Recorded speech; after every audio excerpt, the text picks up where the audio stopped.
Now may the words of my mouth and the meditation of my heart be acceptable in thy sight, my strength and my deliverer. Amen. It was actually the spring of '91, my last semester of schooling there at Penn College. Yes, life then seemed difficult with peer pressure and finances, but especially with a couple of my classes that were giving me some trouble. Classes like chemistry and math and a business course simply titled Principles of Business. All of which were required for me to graduate. Now, the class I want to reflect on was that last one I mentioned, that Principles of Business. And the homework assignment was for us to write out our strategic plan for the next 20 years of our lives. All of which I have to admit I ran out of time on already, but I believe I can still remember the goals that I thought were important then, goals that I wished to accomplish with my life back then. My one-year goal was simply to just be working a full-time printing job and have myself able to pay all my bills on time and have started to be putting money back in order to buy a home.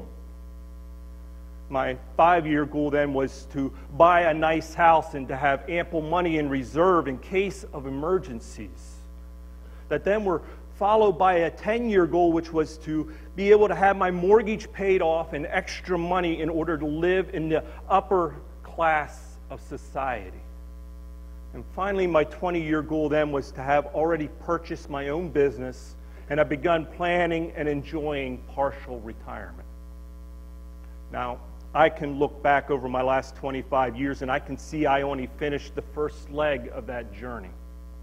But I also now understand that I am no longer traveling that road which I planned on back then. I can instead see how God had other plans for me. Maybe what you don't know was that in that period of my life, during college, God was not a very big part of my equation. I knew of Him, but I didn't truly know Him.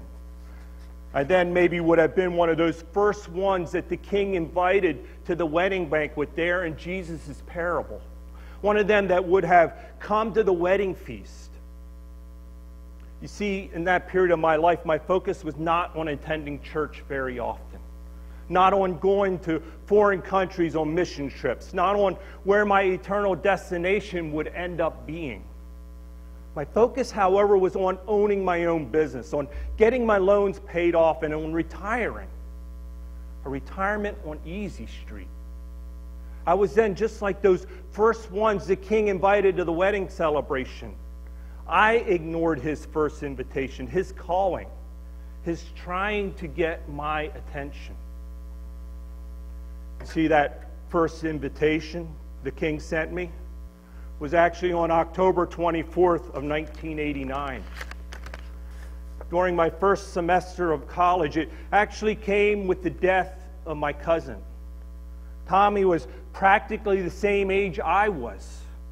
We were like brothers. He was actually only 2 months older than me, and he was turning 19 in 2 days. But his 2-year fight with leukemia took its final toll on him. His death scene sent many thoughts racing through my mind, but I did not answer God's invitation. You see, that first invitation the king sent me was actually on October 24th. But Jesus' parable continues with, and then again, he sent other slaves, but those that made light of it and went away, one to his farm, another to his ministry, while the rest seized his slaves, mistreated them, and killed them. God's second invitation to me came as a severe wake-up call exactly to the day a year later. I got a knock on my bedroom door there at college at 5 a.m. My older brother came storming in to tell me to pack, that our brother was in a car accident.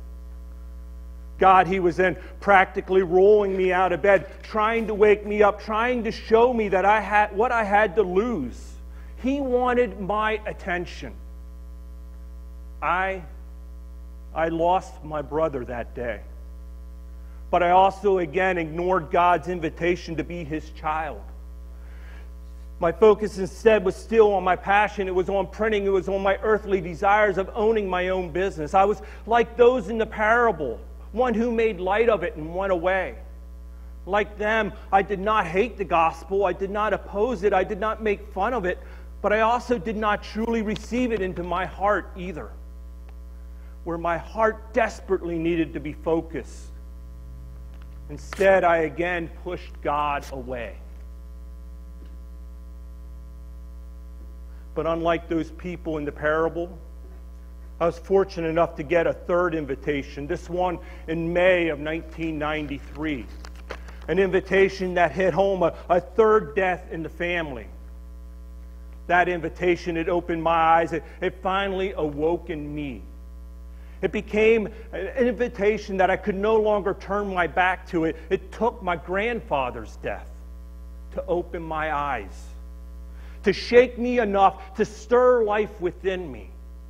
I thank God for his patience. I thank him for his love, for his care, for his compassion. But sadly, it took 3 deaths for me to finally realize what I had to lose and to accept his invitation, one that he was trying to give me the whole time. When we respond to the invitation of God's grace, it changes us. It changes how we look at things, what we have, what we lost, what we truly need. It changes us forever. We put on that wedding robe because we are then clothed in God's grace. We then begin to bear true fruit with our lives. It is then that others get to see a change in us, a change that they then want for themselves. We are then blessed to share his invitation with others. His Spirit and his grace then can be spread forth.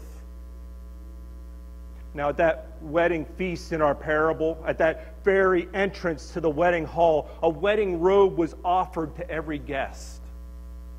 And all accepted that gift except for one. One guest who stubbornly marched forth right through without accepting any of his gifts. Rather, to just appear there in his everyday soiled work clothes, doing it so that he could show his true contentment to the king. It would be a way of showing that day meant nothing to him, that invitation, it was rather only an obligation in his eyes. He didn't really want to be there. It was his way of refusing to join in the true rejoicing there at the king's festivities. This invitation, this summoning, however, was not just an asking for a person to just be there physically at the feast, but it was also a way of asking a person to participate in the king's rejoicing of the occasion. The occasion being the marriage of his son. The feast was ready. It was a party that was going to last a whole week. And here this guest showed up with an attitude of self-satisfaction and defiance. In his eyes, he was good enough as is. In his eyes, he did not need to accept the king's host's hospitality. Hospitality that was being freely offered to all. He had, I am better than you attitude. But you know what? Many believe those garments, those wedding robes, represented a person being clothed in Christ's righteousness. And that man wasn't.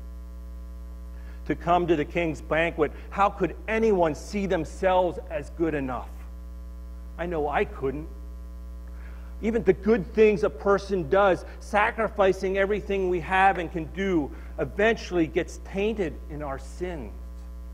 None of us act out of sinless, pure motives 100% of the time. We all, by the end of the day, we need to change our clothes. We can start each morning being white as snow, but by nightfall, we're all blackened in the sin and the mistakes we've made. Those religious leaders of the time, they would have come to the party in their blessed white robes. They would have come dressed in them to show off their self-righteousness.